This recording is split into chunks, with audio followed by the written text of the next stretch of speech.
Okay, let's talk about some other issues. There's a phenomenon called fret sprout. So you're going to want to run your fingers along the sides, and you'll feel just a little bit of the tang sticking out. So they call it fret sprout, but of course the frets aren't actually sprouting. What it is, the wood is shrinking. So these are made in Southeast Asia. We're in Washington State right now, and so it's fairly humid. So we don't have a ton of fret sprout, but it doesn't take much. You'll feel these little sharp barbs, and you do not want to feel anything like that while you're playing. So that needs to be addressed. You could use, if it's just mild, you could use your sandpaper.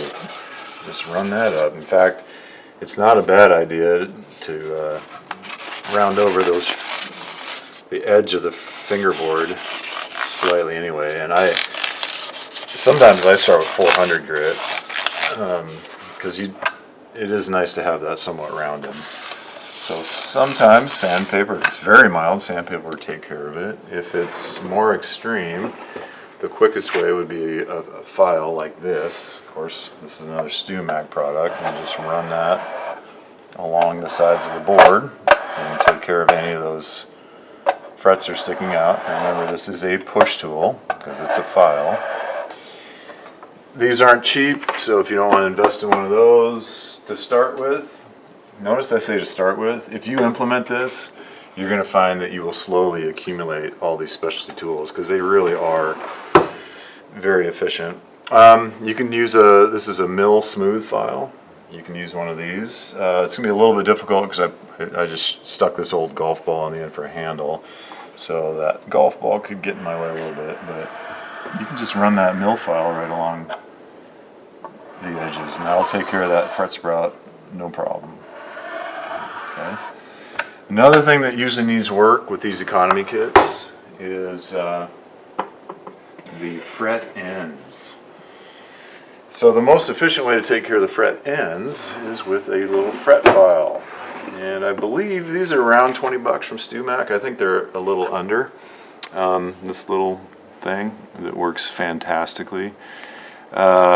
But of course, with tax and shipping, it's gonna add up. So I have an alternative to this. But the key to this, one of the keys to this, is that this edge and this edge is ground smooth.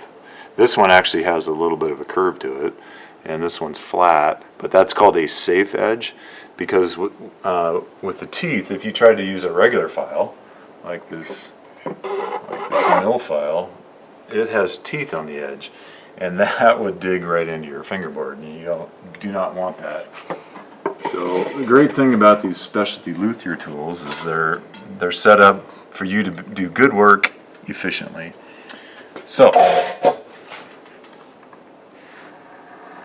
there's a little bit of a technique that you will get onto. One way would be to do all of them on just one side, or you could do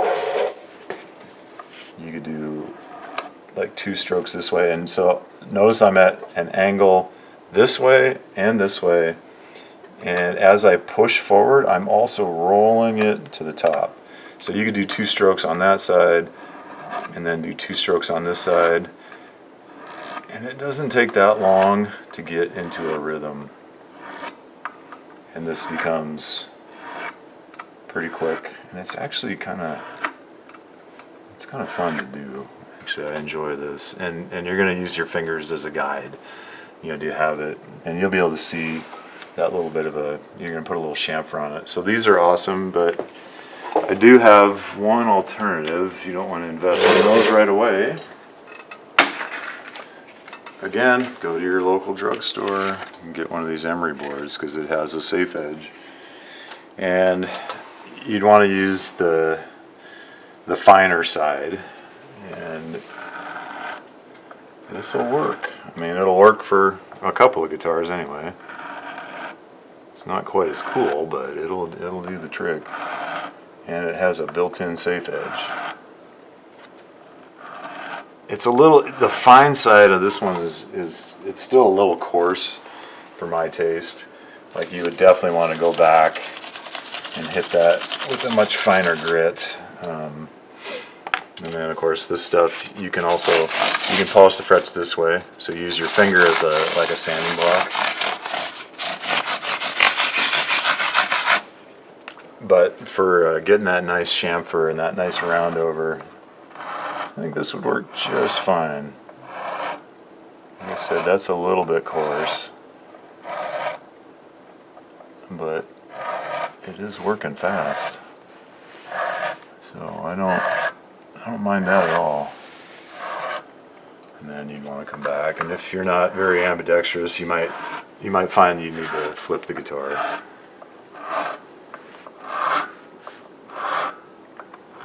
In fact, to do this side, I would actually flip it. I don't like working this way. I would spin the whole guitar around and do the other side.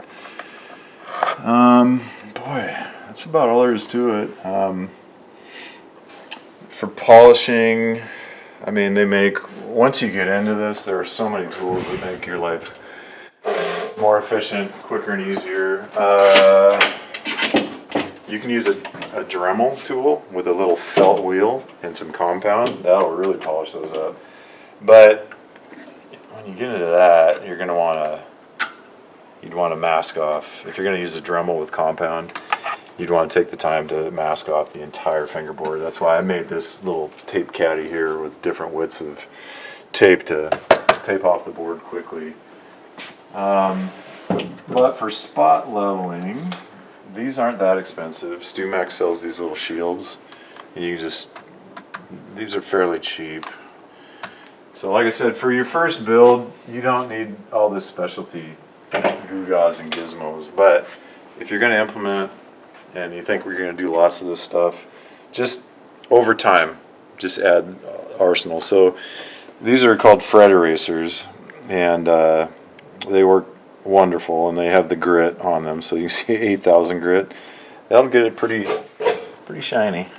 But you don't want to just jump to 8,000. You'd want to go through the process. So there's 8, 4. So this is just a rubber with grit embedded into it, and you can kind of see the grooves that get worn. So 12.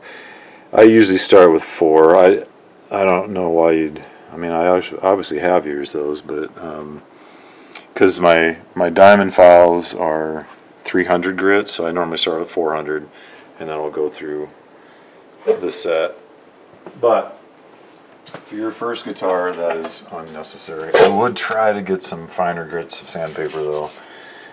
For the woodworking, 320 is as fine as you need for wood. But for metalworking, yeah, you saw what I had there: 800, 1200, 1500. I think somewhere I've got some 2000. And that'll polish that up nicely.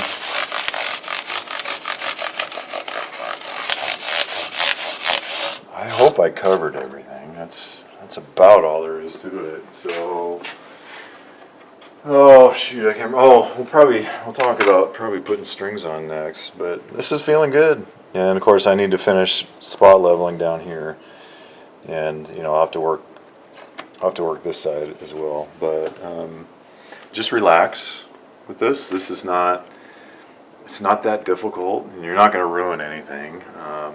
Just take your time. Oh shoot, there is one more. I knew there was something that was bugging me. So if you have a fret that's not seated and you tap it home, all the way home, so it's all the way seated. So I should show you, because you guys aren't working with fretwire this year. So come over here and let me show you a cross section of what this stuff looks like. So fretwire has a tang that goes down in the slot into the fretboard, and it usually has some barbs in it, so like that, so it grips the wood, and it shouldn't pull out, but sometimes it does. And then it's going to have a top, something like this. It's going to look a little bit like a mushroom with spikes on it, and this is the crown. So what I'm talking about, sometimes it's not seated, there could be a gap, and that's where you're going to want to try to tap that in. But if you tap it and it bounces right back up, that's a problem, and you're going to have to address that. And there's all kinds of special radius calls and different fixtures. I even have a fancy little vice grip tool and all that. But you're not going to want to invest in all that stuff to start with. So I would try just a simple clamp like this. It has some nice padded jaws that aren't going to ruin your neck or your frets. And what you would do is you try to clamp that springy fret that was giving you problems, and then the trick is going to be, oh, you know what, I forgot. So we're going to have to pretend, because I don't think I have any frets like that. You'd want to take your paste wax as well. And so let's say that this is a problem fret. It's not seated, and the barbs aren't holding it down in the slot. So you'd want to apply some paste wax to both sides of that fret wire.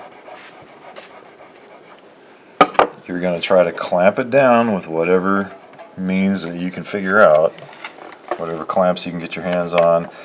If you have a vise like this, like a woodworking vise that has some like soft jaws in it, that sometimes works great. And the benefit of a vise, of course, is it can hold the whole guitar in there. Because for this, you're going to want somebody to help you. And then you're going to need, so I hope none of you end up in this situation, but just, it could happen with students, next year or the 2 years, 3 years in the future. You're going to need thin super glue. It has to be thin, and you're going to want one of these whip tips. And then, come over here, Brennan. And then you would feed it in right there and let it wick down in alongside the fret, and then you'd want to let that dry for a while. And that often works great. So the trick is going to be clamping it. And yeah, so that's that. I think that's everything now. I think that's the last, hopefully, problem that you'll encounter and how you can try to fix it. Of course, all the specialty tools and fixtures and jigs, and it just makes your life easier. But there's often other ways around it. Okay, so I'm sure this has gone way long. What are we at? 30 minutes? Yeah, okay. Hope that works for you guys. Peace.